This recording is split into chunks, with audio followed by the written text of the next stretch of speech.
یہ عدل اس کا کہاں نظر آتا ہے؟ ان الدین عند اللہ الاسلام، دین اسلام کی شکل میں. تو دین اللہ کے نزدیک اسلام ہی ہے. دین کیا ہوتا ہے؟ ملت، شریعت، طریقہ زندگی.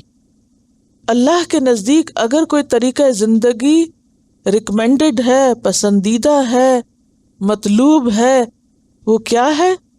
الاسلام، دین اسلام. جیسے سورۃ آل عمران کی ہی آیت 85 میں آتا ہے وَمَن يَبْتَغِ غَيْرَ الْإِسْلَامِ دِينًا فَلَن يُقْبَلَ مِنْهُ، جو اسلام کے علاوہ کوئی اور دین چاہے گا وہ اس سے قبول نہ کیا جائے گا. کیونکہ دین اسلام میں سب سے پہلے اللہ کو اس کا حق دیا گیا. کیسے؟ کیا حق دیا گیا اللہ کو؟ اللہ کو ایک مانا گیا، ایک الہ قرار دیا گیا ہے، کسی اور جگہ پر یہ نہیں. ٹھیک ہے نا؟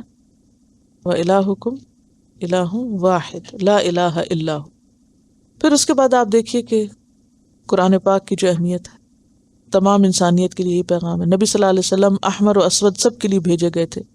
اور بہترین دین کیا ہے؟ وَمَنْ أَحْسَنُ دِينًا مِمَّنْ أَسْلَمَ وَجْهَهُ لِلَّهِ وَهُوَ مُحْسِنٌ وَاتَّبَعَ مِلَّةَ إِبْرَاهِيمَ حَنِيفًا. یہ دین کون سا ہے؟ جو ابراہیم کا طریقہ تھا. حالانکہ یہ تو سارے انبیاء کا طریقہ تھا، سارے انبیاء اسی دین پر رہے، سب کا دین ایک تھا جیسے حدیث میں بھی آتا ہے. لیکن ابراہیم کا طریقہ بار بار کیوں اس کو کہا جاتا ہے؟ ایک تو یکسو تھے، دوسرا یہ کہ انہوں نے قربانی کی سطح پر اس دین کو اختیار کیا تھا. اس کی خاطر آگ میں گرنا پسند کر لیا، اسی توحید کی خاطر. اس کی خاطر ملک چھوڑا، ماں باپ چھوڑے، بیٹے کو ذبح کرنے کا حکم ملا تو اس سے بھی نہیں کترا. ہر طرح کی آزمائشوں سے گزرے. اس لیے دین کون سا دین؟ قربانی والا دین، جو ابراہیم والا دین ہے. کوئی کہہ سکتا ہے کہ وہ دین اختیار کرو، میرا آپ کا کوئی نام لے کے کہ فلاں جیسا دین؟ نہیں، ابراہیم والا دین. اچھا، انسانوں کی کمزوری ہوتی ہے نا، اپنے دور کے لوگوں کو آئیڈیلائز کرنے لگتے ہیں. دیندار ہے تو وہ فلاں، اس جیسا بنو. نہیں، اللہ تعالیٰ نے کس کو ہمارے لیے معیار بنایا؟ ابراہیم کے طریقے، ابراہیم کا اسوہ. کیا ہے ابراہیم کا اسوہ؟ یکسو دین، توحید والا دین اور قربانی والا دین. واتبع ملت ابراہیم حنیفا. لیکن وما اختلف الذین اوتوا الکتاب، اوتوا الکتاب یعنی اہل کتاب نے کیا کیا؟ اختلاف کیا، اس دین میں تفرقہ بازی کی. الا من بعد ما جاءہم العلم، ایسا نہیں کہ جہالت تھی، پتہ نہیں تھا، علم آنے کے بعد تفرقہ بازی کی. کیوں؟ بغیم بینہم، آپس میں ضد کی وجہ سے ایک دوسرے سے ٹکرا گئے.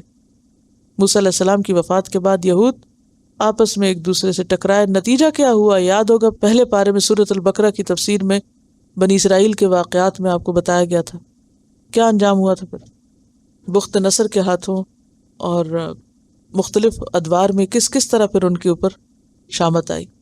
تو بغیم بینہم، بغی کی کیا وجہ؟ حسد، ضد، دنیا کی اتھارٹی اور دنیاوی اعتبار سے بڑا بننے کی خواہش، نام بنانے کی خواہش، میں بڑا ہوں، اہمیت کی طلب. ومن یکفر بآیات اللہ، یعنی بغی کیا ہوتا ہے؟ ضد. ضد کب ہوتی ہے؟ جب ہر شخص اپنی طرف چیز کھینچتا ہے کہ میں بڑا ہوں، مجھے اہم مانا جائے، میری بات چلے. دیکھیے کہ دین میں ہر دور میں کچھ نہ کچھ اس کی انٹرپریٹیشن میں اختلاف رہا ہے نا، یا نہیں؟ ایک شخص ایک چیز کو ایک طرح سمجھتا ہے، دوسرا دوسری طرح سمجھتا ہے. صحابہ کرام میں بھی آپ دیکھیں چھوٹی چھوٹی جو دین کی جزیات تھیں یا جو اس کی پریکٹیکل امپلیمنٹیشن تھی اس میں فرق رہا ہے تھوڑا بہت. حضرت عمر رضی اللہ تعالیٰ عنہ کا طرز عمل حضرت ابوبکر کے طرز عمل سے فرق رہا ہے نا.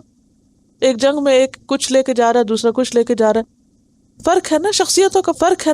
دین کا ایک شخص ایک حکم سنتا ہے، وہ ایک درجے پہ لیتا ہے، دوسرا اس سے اگلے درجے پہ، تیسرا اس سے، یعنی کہ فوق کل ذی علم علیم، فرق آ جاتا ہے.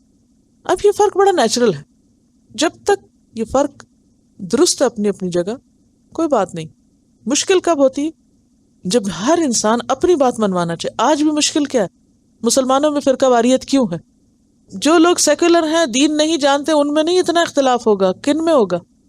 جو دین جانتے. کیوں؟ بغیم بینہم.